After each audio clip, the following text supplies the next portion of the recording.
Let's take a look at the structures of the executive branch. The U.S. Constitution is mostly silent regarding public administration and management. The document only refers to Congress's legislative authorization and appropriation authority and the President's responsibility to faithfully execute the laws. The structures and procedures that exist today are products of congressional action.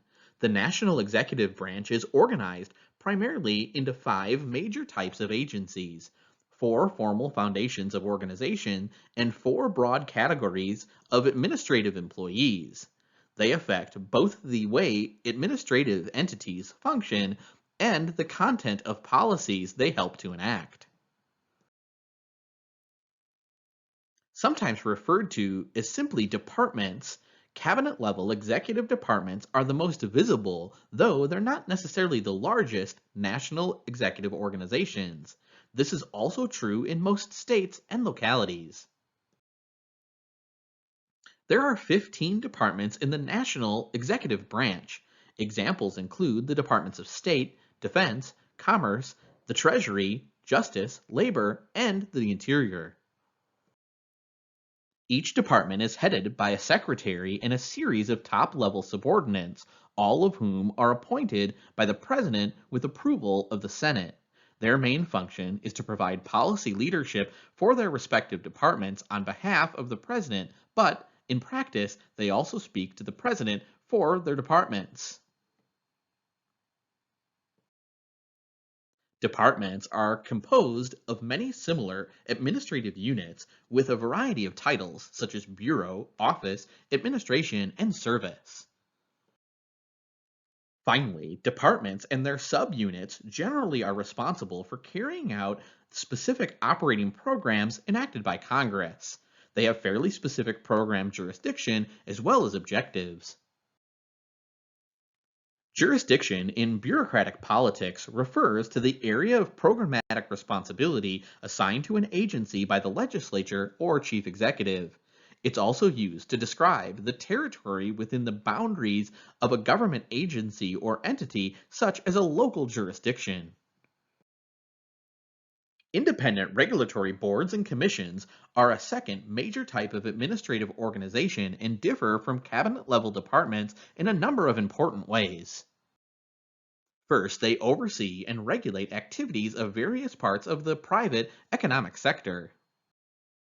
Second, they're headed by a board or commission of several individuals, usually 5 to 9, instead of a secretary. Third, they're designed to be somewhat independent of other institutions and political forces. Members of these entities are appointed by the President with Senate approval, but have more legal protection against dismissal by the President than cabinet members. They also normally serve a term of office longer than the appointing President. These entities are designed to regulate private sector enterprises in a detached and objective manner and are expected to prevent corruption. Some controversy has existed, however, over just how detached and objective these organizations have been in relation to those they regulate. Independent regulatory boards and commissions are not the only government entities having regulatory responsibilities. A phenomenon of considerable importance in the growth of government regulation since the 1960s through a variety of administrative instruments. These are the national, state, or local organizations that are identical to private corporations in most of their structures and operations except one, they're government-owned. The EOP, or Executive Office of the President, is a collection of administrative bodies that are physically and organizationally housed close to the Oval Office and designed to work for the President. Several of these entities are especially important.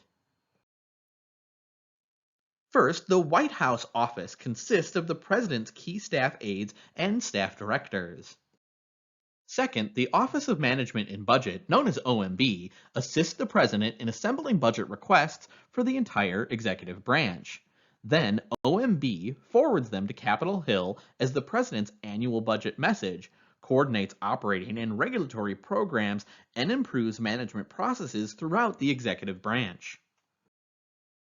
Third, the Council of Economic Advisors, or CEA, is the president's principal research arm for economic policy. It frequently influences the president's economic thinking.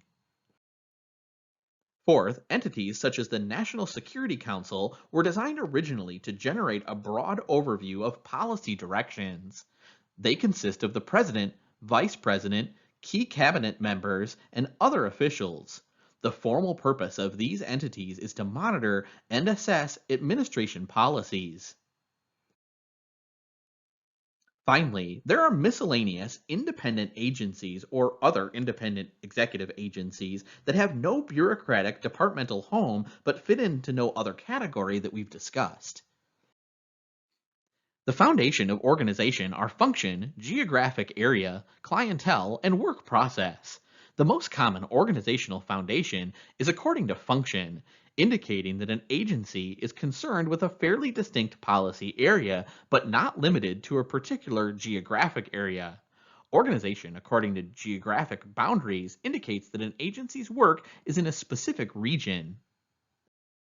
State and local governments are important for the same reasons. The administrative structure has an impact on the way government functions and on the content of policies it helps to implement.